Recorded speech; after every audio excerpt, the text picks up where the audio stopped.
Are you tired of being cooped up and you're ready to travel, but a little concerned about what's going on in the world? Let's talk about it coming up.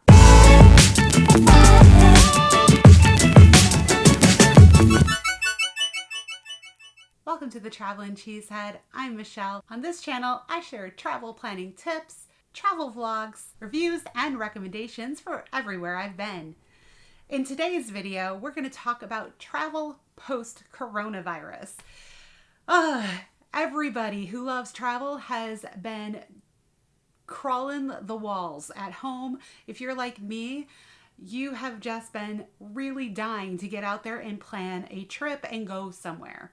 You probably even experienced having one of your trips canceled. If you have, did you miss out on going somewhere recently? Leave it in the comments below. Make sure you subscribe to my channel so you get new content as it comes out. I want to know from you guys what your biggest roadblock has been when it's come to deciding whether or not you're ready to plan travel. And I'm going to share with you today in this video my own thoughts about where the travel industry is going, whether or not it might be safe or not safe to go. And just a disclaimer, these are my own personal opinions and my own personal comfort level. All of you are going to have your own thoughts and your own comfort level when it comes to traveling, whether domestically or abroad. So if you've been following along on my channel, you know that I love traveling internationally. That being said, I also do travel domestically as well, and I have throughout the years. This year, I was supposed to be going to St. Lucia, and that trip was canceled due to the virus. With that being said, I've been kind of deciding whether or not we should be looking to travel. Things are starting to open up, and depending on what state you live in, you're probably in a different phase of the reopening process. And if you're international, you probably are in different phases of lockdown or not lockdown or things reopening as well. The biggest things to consider when you're looking to whether or not you want to travel or it's the right time or you need to wait a little bit longer, number one, you need to know what restrictions there are depending on where you live. And you need to research the restrictions on where you plan to go. If you're looking at going internationally and you're based here in the USA, you are probably going to be subject to a 14-day quarantine in the country that you go to. So that, for most people like me, that's my entire vacation. I'm going to not do that for right now because I don't want to spend my entire vacation inside a hotel room. So I'm going to try to find destinations that do not have that stipulation, or I'm going to wait till that restriction has been lifted. Another thing, this is evolving. So another thing that has come out recently is that some countries are testing you either when you board the airplane, you are getting a temperature check to see if you're safe to travel. You have to travel with a mask on. And when you arrive in that country, oftentimes they're also doing a temperature check.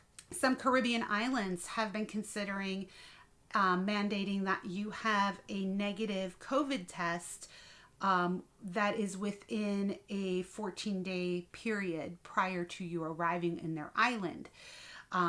There's also some destinations where they're mandating that you have to take a rapid test when you arrive in their destination, and it has to be negative. Otherwise, you quarantine for 14 days. The rapid result test, again, 48 hours, 72 hours, it varies on how quickly those test results come back. So these are all things that you need to think about if you're looking at traveling internationally. If you're here in the US and you want to travel domestically, if you're in the continental USA, most interstate travel is okay. However, there are certain states, you know which ones they are, they're all over the news, that have stricter lockdown restrictions than, maybe where you are. I'm in Virginia, and I'm in Southern Virginia, the Virginia Beach area, and here we are still officially in phase one. Our beaches reopened this past weekend with proper social distancing. Our restaurants are open with outdoor seating at 50% capacity. But other things like, entertainment venues, movie theaters, gyms, if you're looking to do indoor things for like a rainy day, like laser tag or things like that, those things are still shut down. They're not allowed to open yet. So things are changing and evolving. Now, hotels, for the most part, are open, but again, they also have different ways that they're going about navigating this process. They many times are asking that you wear a face mask. Most of the time, their swimming pools are not open. If they used to serve a hot breakfast, that generally is not available right now. So just know that those things are there. It doesn't mean you can't travel. It just means you need to know before you go. If you're going to a place where there are attractions that you want to go see or things you want to go visit, especially like museums and things like that, anything indoors for a little bit of time is probably not going to be open. Some of that stuff will be the last to open because it confines a large number of people in a small space. However, that doesn't mean you can't travel, especially domestically right now. If you are looking to travel domestically, you can take a road trip. I've been talking to some people in the airline industry, and some of them have said that other than the fact that obviously everything's very stressful right now, everybody's anxiety is pretty high, planes have probably never been cleaner. Airports have probably never been cleaner.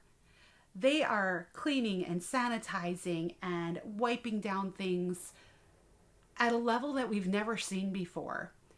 Not to mention, air traffic is down. Planes aren't flying full. Demand is low.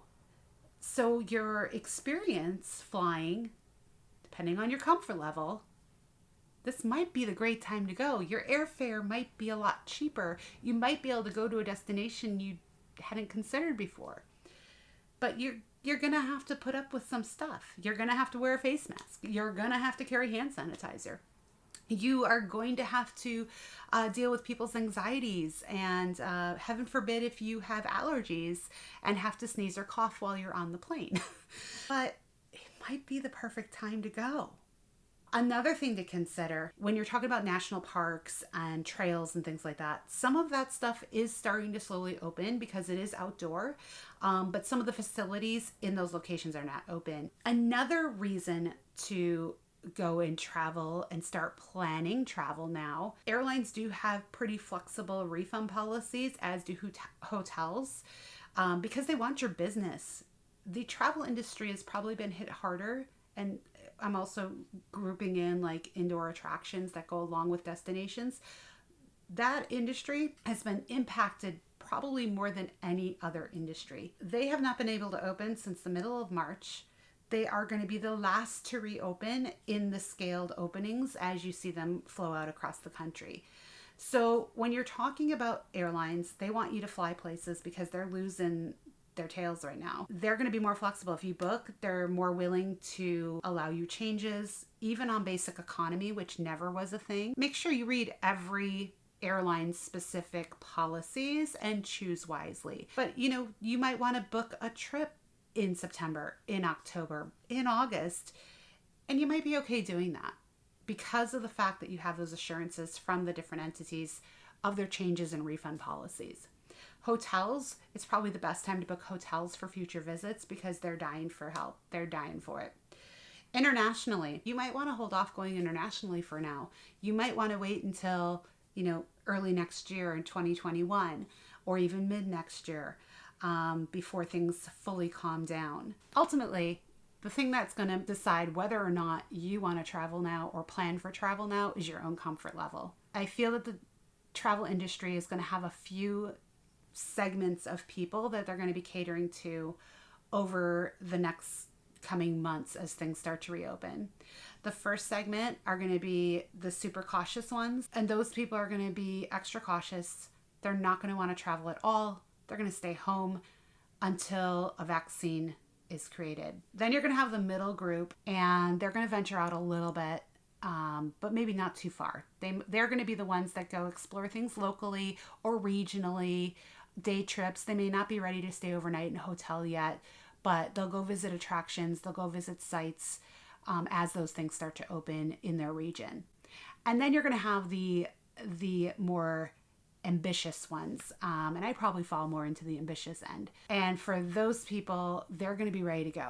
They're going to be ready as soon as things open up. They are going to be the ones hopping on the planes, driving their cars places. They are going to look to book things internationally, book things domestically.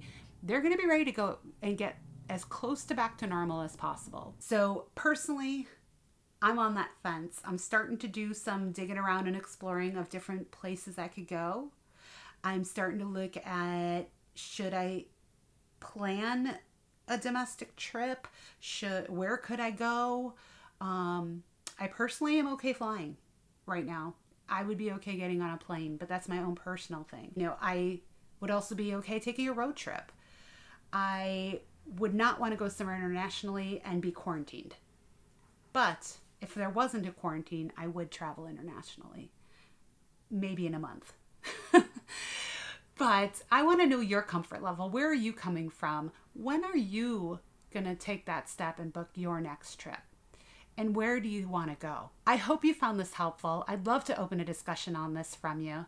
If you got some value out of this, smash that thumbs up. Please consider subscribing, ring the notification bell. I come up with new videos every single week and you don't want to miss a thing. Thank you so much for joining me today on the Traveling Cheesehead. Until next time, travel safe.